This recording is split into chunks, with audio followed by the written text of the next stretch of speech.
વધુ સમાચારમાં વાત કરવામાં આવે તો મહત્વના સમાચાર વડનગરથી સામે આવ્યા છે। અવારનવાર અકસ્માતની ઘટનાઓ દિન પ્રતિદિન વધી રહી છે, ત્યારે વડનગર તાલુકાના સિપુર ગામે વલાસણા હાઈવે પર એસઆર પેટ્રોલ પંપની બાજુમાં ઇકો ગાડી જેને આઈસર ટ્રક સાથે ધડાકાભેર ટકરાતા અકસ્માતની ઘટના સર્જાઈ હતી।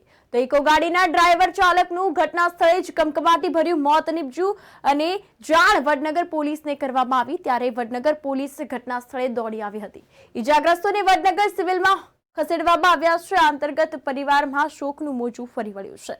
તો ઇકો ગાડીના ડ્રાઈવર ચાલકનું કમકમાટી ભર્યું ઘટના સ્થળે જ મોત નીપજ્યું છે। પોલીસ ઘટના સ્થળે આવી છે, આ અંગે તપાસ હાથ ધરવામાં આવી છે। આ અંતર્ગત હાઈવે પર ટ્રાફિક જામના દ્રશ્યો પણ જોવા મળ્યા છે। આસપાસના લોકો ઘટના સ્થળે એકઠા થઈ ગયા છે અને સિપુર ગામે વલાસણા હાઈવે પર અકસ્માતની ઘટના સર્જાઈ। તો આ ગોજાર અકસ્માતમાં એક ડ્રાઈવરનું ઘટના સ્થળે જ કમકમાટી ભર્યું મોત નીપજ્યું છે। પોલીસે આ અંગે વધુ તપાસ અને કાયદેસરની કાર્યવાહી હાથ ધરી છે।